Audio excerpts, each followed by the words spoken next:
UPSC GK में आपका सबसे पहला क्वेश्चन है, निम्नलिखित में से किसे संस्कृत व्याकरण पर एक प्रसिद्ध शोध प्रबंध लिखा था, मतलब किसने लिखा था? पतंजलि ने, पाणिनि ने, सुश्रुत ने, चाणक्य ने। तो आपके पास 5 सेकंड्स होंगे, इसके अंदर आपको आंसर देना है, मन में सोच लेना है मतलब। तो ये है पाणिनि। नेक्स्ट क्वेश्चन हमारा है, नव वर्ष के अवसर पर उगादि का आयोजन किस राज्य में किया जाता है, मतलब एक समारोह है। तेलंगाना में किया जाता है, कर्नाटक, गुजरात, छत्तीसगढ़, मतलब कौन से राज्य में किया जाता है। ठीक है, ये आपका आंसर है कर्नाटक, यानी कि नव वर्ष के अवसर पर कर्नाटक में उगादि का आयोजन किया जाता है। नेक्स्ट क्वेश्चन हमारा है, मनुष्य में ऊर्जा तथा पदार्थों का स्रोत क्या है? सूर्य प्रकाश, जल, गैस, भोजन। मतलब जैसे गाड़ियों में पेट्रोल, डीजल या गैस पड़ता है ना, तो इस तरीके से मतलब मनुष्य को ऊर्जा मिलने के लिए क्या चाहिए होता है, जो कि आपका आंसर ये दिखाएगा 5 सेकंड्स के अंदर। तो ये आंसर आपका है भोजन। ठीक है, अगला क्वेश्चन आपका है, सितारा देवी का संबंध किससे है? ठीक है, कथक, एक कथन नहीं, कथक नृत्य है ये, और मणिपुर नृत्य, हिंदुस्तानी गायन, गरबा नृत्य। आपका आंसर ये है कथक नृत्य। नेक्स्ट क्वेश्चन हमारा है, स्कूल व्यवस्था की मुख्य जिम्मेदारी किसके ऊपर होती है? मतलब किसके, शिक्षक के ऊपर, प्रिंसिपल के ऊपर, प्रबंधक के ऊपर, या फिर सभी के ऊपर? वैसे तो सभी के ऊपर होती है, पर जो मेन होता है उसमें ये बताना है आपको। ठीक है, मुख्य जो होता है, यानी कि प्रिंसिपल के ऊपर सारी जिम्मेदारी होती है, शिक्षा की मुख्य जिम्मेदारी होती है। ठीक है, अगला क्वेश्चन हमारा है, स्कूल में अनुपस्थित रहना और भाग जाना, इसके कारण क्या है? मतलब अप्रभावी शिक्षक हुआ है, इसकी वजह से आप अभ्यास क्रम में रुचि का अभाव है, इसकी वजह से शिक्षण की निर्बल पद्धति है, इसलिए, या सभी? तो आपका आंसर ये जो है,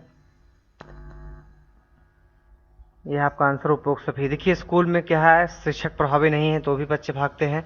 अभ्यास क्रम में रुचि का अभाव रहता है, जैसे कि कोई इंग्लिश पढ़ाया जा रहा है या मैथ पढ़ाया जा रहा है, उनको किसी और सब्जेक्ट में रुचि है तो वो भी फिर भी छोड़ना चाहते हैं क्लास को, मतलब ऐसा पाया गया है। शिक्षण की निर्भर पद्धति, शिक्षण वहाँ पर शिक्षा व्यवस्था सही नहीं है तो उसकी वजह से भी बच्चे भागते हैं, इधर क्लास छोड़ रहे होते हैं।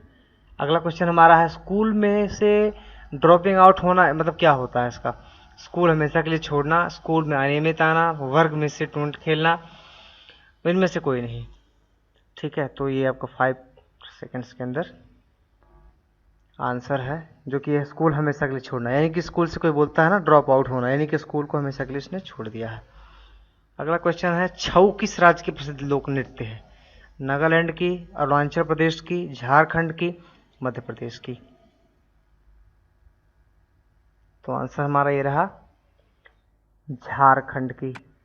अगला क्वेश्चन है, वर्गखंड में शिक्षा के लिए क्या आवश्यक है? छात्रों की जिज्ञासा वृत्ति, उचित पर्यावरण, पारंगत शिक्षक, उपरोक्त सभी। ठीक है, वर्गखंड में शिक्षा के लिए क्या आवश्यक है, जो कि आंसर आपका है ये उपरोक्त सभी। ठीक है, तो आगे बढ़ेंगे। निम्नलिखित नदियों के युग्म में से किसे सर्वप्रथम जोड़ा गया था? ठीक है, दामोदर हुगली, सोन महानदी, नर्मदा ताप्ती, गोदावरी कृष्णा। आंसर आपका 5 सेकंड्स के अंदर आपको डिस्प्ले हो रहा है, जो कि ये है गोदावरी कृष्णा। अगला हमारा क्वेश्चन है, किसका ज्ञान हमें स्वयं को समझने में अत्यधिक मदद करता है? मतलब कौन सा सब्जेक्ट का ज्ञान हमें समझने में, अपने आप को समझने में सबसे ज़्यादा मदद करता है? तो अगला हमारे रंगों का ज्ञान, शिक्षा का ज्ञान, सामाजिक प्रत्यक्षीकरण, उपयोग सभी। तो आपको 5 सेकंड्स के अंदर आंसर आपको डिस्प्ले हो जाएगा, जो कि है ये शिक्षा, यानी कि जो एजुकेशन है हमारा सब्जेक्ट, ये अपने आप को हमें समझने में सबसे ज़्यादा मदद करता है। ठीक है, तो क्या बुद्धिमान अभिभावकों के बच्चे अध्ययन में सदैव चमकते हैं? नहीं, हाँ, ईश्वर पर निर्भर करता है, मनोविज्ञान। मतलब आपको क्या लगता है कि जो बुद्धिमान व्यक्ति होते हैं उनके बच्चे हमेशा चमकते हैं, या वो भी बुद्धिमान होते हैं, मतलब ऐसा कुछ? तो आपका ये आंसर आपको 5 सेकेंड्स के अंदर नहीं। अरे देखिए, ऐसा ज़रूरी नहीं है कि बुद्धिमान जो है उसका बच्चा बुद्धिमान होगा। ठीक है, क्योंकि जो ह्यूमन ब्रेन होता है इसका जो सेल्फ इंडिपेंडेंट नेचर होता है, और ये हर एक व्यक्ति का अलग अलग नेचर होता है। ठीक है, आगे बढ़ते हैं। समाज में हो रहे नैतिक पतन को रोकने के लिए सर्वश्रेष्ठ विकल्प है कठोर दंड, शिक्षक द्वारा सदाचरण, नैतिक शिक्षा, इनमें से कोई नहीं। तो आपका ये समझना है कि समाज में हो रहे नैतिक पतन को रोकने के लिए सर्वश्रेष्ठ विकल्प क्या है। जो कि है शिक्षक द्वारा सदाचरण। कुख्यात विश्वासघाती मीर जाफर किस युद्ध से संबंधित है? प्लासी, बक्सर, पानीपत, हल्दी घाटी। तो ये आपको यहाँ पे आपको आंसर दिखाया जा रहा है जो कि ये है प्लासी। ठीक है, अगला क्वेश्चन हमारा है, ताजे जल की तुलना में समुद्री जल का हिमांक बिंदु क्या होता है? मतलब जल के स्रोत वाले समुद्र पर निर्भर करता है, उच्च होता है, निम्न होता है या समान होता है? ठीक है, तो ये आपका आंसर यहाँ पे हाईलाइट हो रहा है 5 सेकंड्स के अंदर, जो कि ये है निम्न। यानी कि ताजे जल की तुलना में समुद्र का जो जल होता है निम्न होता है, हिमांक बिंदु होता है। अध्यापक, देखिए अध्यापक यहाँ लिखा हुआ है, जिसका आपका ये स्पेलिंग मिस्टेक है, अध्यापन है ये, जो कि पढ़ाया जाना होता है, मतलब किसी को पढ़ाना होता है। ठीक है, अध्यापन से पहले का अध्यापक करता है, विद्यार्थियों की रुचि की जानकारी लेता है। अध्यापन पाठ की तैयारी करता है, हेतुओं की पहचान करता है, और उपरोक्त सभी। ठीक है, तो ये आंसर आपका है उपरोक्त सभी। देखिए एक अध्यापक जो बेस्ट टीचर होते हैं ना, मतलब टीचर कह लो, बेस्ट मत कहो। ठीक है, जो टीचर होते हैं इनका सर्वप्रथम इनका काम है कि इन सभी विद्यार्थियों की रुचि की जानकारी लें, अध्यापन पाठ की तैयारी करें, हेतु की पहचान, मतलब किस चीज़ को लेकर के पढ़ाया जा रहा है। ठीक है, तो ये सभी चीज़ों का आवश्यक है यहाँ पर होना। अगला क्वेश्चन हमारा है, संपूर्ण शिक्षण की संकल्पना का प्रतिपादन किसने किया? स्वामी दयानंद, स्वामी विवेकानंद, महात्मा गांधी, श्री अरविंद जी ने किया। तो यहाँ पे आपका आंसर जो है, जो कि है श्री अरविंद जी ने। तो श्री अरविंद जी ने संपूर्ण शिक्षा की संकल्पना का प्रतिपादन किया। ठीक है, आगे चलेंगे। स्कूल संकुल की परिकल्पना प्रथम स्थापित हुई मध्य प्रदेश में, उत्तर प्रदेश में, राजस्थान में, बिहार में?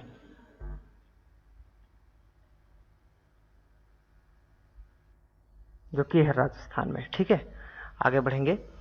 अध्यापक का आचरण जरूरी है, सूचनात्मक होना चाहिए, प्रशासकीय होना चाहिए, निर्देशात्मक होना चाहिए, आदर्श होना चाहिए? ठीक है, तो ये आपको, ठीक है, ये आपका आदर्श, यानी कि जो एक शिक्षक होता है उसका आदर्श होना चाहिए, जो आचरण है, नेचर है उसका। ठीक है, इससे क्योंकि जो बच्चे होते हैं, स्टूडेंट्स होते हैं, उन पर उसका पूरा प्रभाव पड़ता है। ठीक है, आगे बढ़ेंगे हम। यशपाल कमेटी रिपोर्ट का नाम है प्रसार द्वारा शिक्षा, बिना बोझ के शिक्षण, अध्यापक शिक्षण में, उपरोक्त में से कोई नहीं? तो ये हम समझेंगे, यशपाल कमेटी रिपोर्ट का नाम क्या है,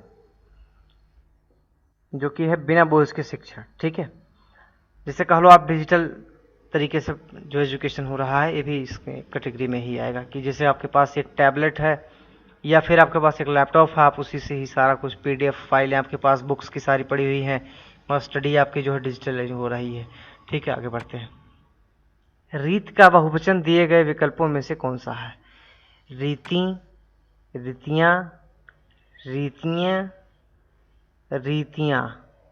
तो आपको 5 सेकंड्स का, देखिए इसमें सिमिलैरिटी है, तो हो सकता है प्रोनाउंसिएशन में थोड़ी सी मिस्टेक हुई हो, पर आपको समझना है कि रीतियाँ, यानी कि रीत का बहुवचन जो है, यानी कि प्लूरल नंबर जो उसका है, रीतियाँ है। ठीक है, आगे बढ़ेंगे।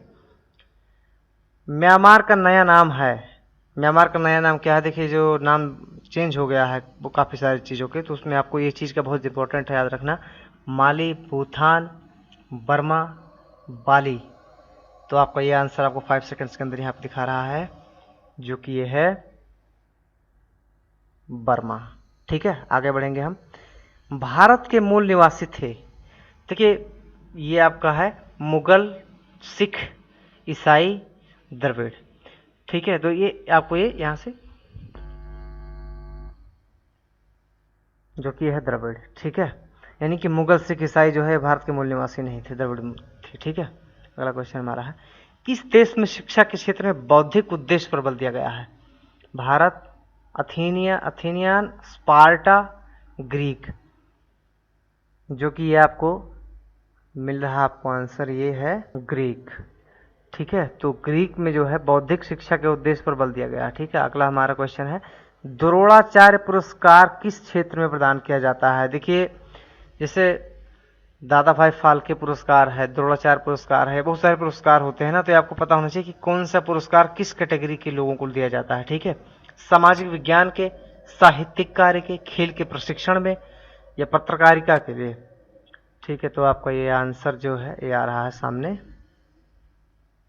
जो कि है खेल में प्रशिक्षण के लिए। ठीक है, यानी कि खेल में आप अगर अव्वल आते हो या फिर आप कोई रैंक हासिल करते हो या जीतते हो, तो आपको अगर कोई पुरस्कार मिलता है तो द्रोणाचार्य पुरस्कार के नाम से रहता है वो। ठीक है, निम्नलिखित में से किसे लाल ग्रह कहा गया जाता है? प्लूटो को, मंगल, शुक्र, बृहस्पति। ठीक है, तो ये ग्रह को लाल ग्रह कहा जाता है, जो कि ये है मंगल। ठीक है, क्योंकि यहाँ पे लाल होता है सब कुछ वहाँ का। अगला क्वेश्चन हमारा है, गरबा कहाँ का नृत्य है?